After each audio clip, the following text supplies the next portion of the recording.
दोस्तों आज के हमारे इस वीडियो का टॉपिक रेक्टिफायर के ऊपर है। दोस्तों इस वीडियो के अंदर हम तीन मुख्य प्रश्नों को देखेंगे। नंबर 1 हम जानेंगे कि आखिर रेक्टिफायर क्या होता है। नंबर 2 पे हम जानेंगे कि हाफ वेव रेक्टिफायर क्या है और नंबर 3 पे हम जानेंगे कि फुल वेव रेक्टिफायर क्या होता है। तो दोस्तों अब हम एक एक करके इन तीनों को समझ लेते हैं। सबसे पहले हम ये जान लेते हैं कि आखिर रेक्टिफायर क्या होता है। तो दोस्तों देखिए काफ़ी सिंपल चीज़ है। हम सभी को पता है हम दो तरीके की करंट का उपयोग करते हैं। एक होती है हमारी एसी करंट जिसको हम अल्टरनेटिव करंट बोलते हैं और दूसरी होती है हमारे पास डीसी करंट जिसको हम डायरेक्ट करंट बोलते हैं। तो हमारे कई उपकरण ऐसे होते हैं जो हमारे एसी करंट से चलेंगे और कई उपकरण ऐसे होते हैं जो डीसी करंट चलेंगे। तो ये जो रेक्टिफायर होता है इस रेक्टिफायर का काम यही होता है। ये रेक्टिफायर क्या करता है, हमारा जो एसी करंट होता है उस एसी करंट को हमारे डीसी करंट में कन्वर्ट करने का काम करता है। मतलब सिंपल सी बात यह है कि अगर हमारे पास में एसी सप्लाई है पर हमारे पास उपकरण है, जैसे कोई हमारे पास एलईडी है, वो एलईडी अगर हमारे पास डीसी सप्लाई चलने वाली है तो हम क्या करेंगे, एक रेक्टिफायर को लगा देंगे और रेक्टिफायर क्या करेगा, हमारे एसी करंट को डीसी करंट में बदल देगा और फिर जो हमको डीसी करंट मिलेगा उससे हम हमारी एलईडी को चला सकते हैं। तो यही काम हमारे रेक्टिफायर का होता है, एसी से डीसी में कन्वर्ट करना। अब दोस्तों हमारे पास दो क्वेश्चन और बचते हैं, एक हाफ वेव रेक्टिफायर क्या है और एक फुल वेव रेक्टिफायर क्या है। तो दोस्तों सबसे पहली चीज, हमारे जो भी रेक्टिफायर है उन रेक्टिफायर के अंदर हम डायोड का इस्तेमाल करते हैं। हमारे जो एसी से डीसी में कन्वर्ट करते हैं वो एसी से डीसी कन्वर्ट हम डायोड की मदद से करते हैं। अब दोस्तों आपको इस डायोड की वर्किंग को समझने के लिए, हाफ वेव को समझने के लिए और फुल वेव को समझने के लिए आपको थोड़ा सा एसी करंट और डीसी करंट को समझना पड़ेगा। एसी करंट और डीसी करंट आप सभी को पता होगा कि आखिर क्या होता है, पर इसको आप एक और तरीके से समझिए, ये काफी ज्यादा जरूरी है। दोस्तों देखिए काफी सिंपल चीज होती है, जैसे कि एक हमारे पास में लैंप है, ठीक है, लैंप मतलब कोई सा भी एक लोड है और इसको मैंने यहां से जोड़ दिया, एक फेज सप्लाई देके और एक यहां पे मैं न्यूट्रल सप्लाई देके, ठीक है। इसी तरीके से दोस्तों मैंने यहां पे भी एक और लैंप बनाया, पर इस लैंप को मैंने जो जोड़ा है वो यहां पे प्लस पॉजिटिव से जोड़ा है और इधर मैंने नेगेटिव से जोड़ा है। तो इससे हमको पता चल गया यहां पे हमारे फेज न्यूट्रल है, तो ये हो गया हमारा एसी उपकरण, और यहां पे हमारा पॉजिटिव नेगेटिव है, तो इससे हमको पता चल गया कि ये जो है ये हमारा डीसी लोड है।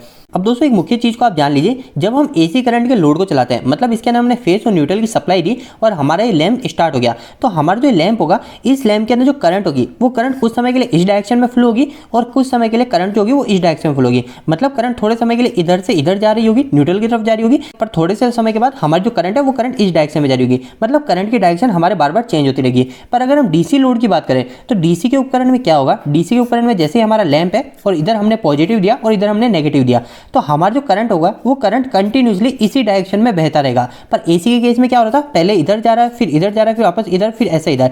पर डीसी के केस में करंट जो है वो हमेशा एक फिक्स डायरेक्शन में पॉजिटिव से नेगेटिव की तरफ ही फ्लो हो रहा है। अब दोस्तों ये हमारे एसी सिस्टम और डीसी सिस्टम में करंट कैसे फ्लो हो रहा है इसको हम एक वेव फॉर्म की तरफ से बना लेते हैं। देखिए दोस्तों काफी सिंपल चीज है, हम सभी ने कई बार देखा है कि एसी को जो दर्शाया जाता है वो एसी की वेव फॉर्म कुछ इस तरीके से दर्शाई जाती है, जबकि हमारे डीसी की जो वेव फॉर्म दर्शाई जाती है वो इस तरीके से दर्शाई जाती है। तो ये अभी आपको क्लियर भी होने वाला है ये आखिर किस तरीके से बनती है। तो दोस्तों अगर हम डीसी की बात करें तो डीसी के अंदर तो जैसे मैंने आपको बताया करंट जो होगा हमेशा कंटिन्यूअसली पॉजिटिव से नेगेटिव की तरफ ही फ्लो हो रहा है, ये हमेशा एक फिक्स डायरेक्शन में फ्लो हो रहा है। तो हमारे जो डीसी सिस्टम के अंदर करंट की जो वेव फॉर्म होगी वो कुछ इस तरीके से होगी, मतलब एक ही डायरेक्शन में कंटिन्यूअसली हो रही होगी।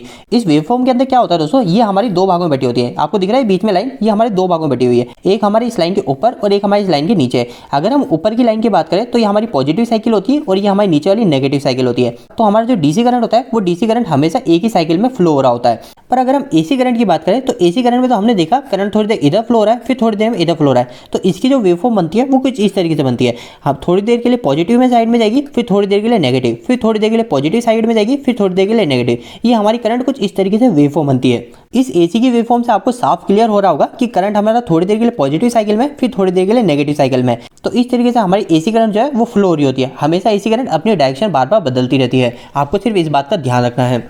और दोस्तों हम रेक्टिफायर का उपयोग क्यों करते हैं, हम एसी करंट को डीसी करंट में बदलने के लिए करते हैं। हमारी जो एसी की वेवफॉर्म है जो थोड़ी देर के लिए पॉजिटिव में, थोड़ी देर के लिए नेगेटिव में, इस वेवफॉर्म को हम इस तरीके से वेवफॉर्म में बदल देते हैं। अब दोस्तों हमारे रेक्टिफायर के कई टाइप्स आते हैं, आपने भी सुना होगा half wave rectifier, full wave rectifier, इसके अलावा ब्रिज रेक्टिफायर। ब्रिज रेक्टिफायर का हमारा काफी ज्यादा उपयोग होता है, हमारे जो मोबाइल चार्जर होते हैं उनके अंदर भी हमारा ब्रिज रेक्टिफायर होता है जो हमारा एसी से डीसी में कन्वर्ट करता है, फिर हम उस डीसी करंट से हमारे मोबाइल को चार्ज कर लेते हैं। तो अभी हम जो बात कर रहे हैं वो कर रहे हैं हाफ वेव रेक्टिफायर और फुल वेव रेक्टिफायर के ऊपर। अब दोस्तों सबसे पहली चीज आपको यह ध्यान रखना है कि हमारा जो हाफ वेव रेक्टिफायर होता है इसको हम एक डायोड की मदद से भी बना लेते हैं। हमारा जो फुल वेव रेक्टिफायर होता है इसको बनाने के लिए हमको मिनिमम 2 डायोड की आवश्यकता होती है। तो दोस्तों ये हाफ वेव रेक्टिफायर और फुल वेव रेक्टिफायर इन दोनों को समझने के लिए मैंने यहाँ पे एक लाइन खींच दी है और इधर हाफ वेव और इधर फुल वेव रख दिया है। अब दोस्तों हम यह जानेंगे कि हाफ वेव रेक्टिफायर के अंदर हमको किस तरीके की साइकिल मिलती है और फुल वेव के अंदर हमको किस तरीके की साइकिल मिलती है। तो दोस्तों जैसा कि हम सभी को पता है ये जो साइकिल है ऊपर की ये हमारी एसी साइकिल है। अब इस एसी साइकिल को मैं एक हाफ वेव रेक्टिफायर की मदद से पहले रेक्टिफाई करता हूँ। तो जैसा कि मेरे को इस नाम से ही पता चल रहा है ये जो हमारा हाफ वेव रेक्टिफायर होता है यह सिर्फ हमारी आधी वेव को ही रेक्टिफाई करता है। मतलब कि या तो ये ऊपर की वेव फॉर्म को रेक्टिफाई कर देगा या फिर ये नीचे की वेव फॉर्म को रेक्टिफाई कर देगा।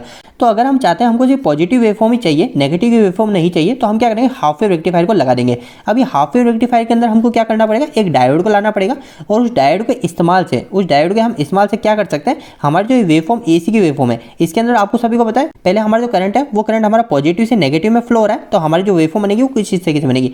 पर दोस्तों अब हमारा हाफ वेव रेक्टिफायर है ना, तो ये हमारी जो नीचे की जो वेवफॉर्म है इसको हमारा नहीं बना पाएगा। इस समय हमारा जो करंट है वो करंट बिल्कुल भी फ्लो ही नहीं होगा, तो इस समय हमारी कोई वेवफॉर्म नहीं बनेगी। जैसे कि मैंने आपको एक लैंप का उदाहरण दिया था, ये लैंप का उदाहरण इस तरीके से दिया था, तो हमारा जो करंट इस डायरेक्शन में फ्लो हो रहा है, तो इस डायरेक्शन में जो भी करंट फ्लो हो रहा है उसकी हमारी वेवफॉर्म इस तरीके से बन गई। पर हमारा एसी के अंदर करंट कुछ देर बाद इस डायरेक्शन में फ्लो होने लग जाएगा, तो हमारी जो वेवफॉर्म है वो वेवफॉर्म कुछ भी नहीं बनेगी हाफ वेव के अंदर। फिर इसके बाद में करंट वापस से कुछ समय के बाद में इस डायरेक्शन में फ्लो होगा, तो वापस हमारी जो वेवफॉर्म है वो वेवफॉर्म कुछ इस तरीके से बन जाएगी।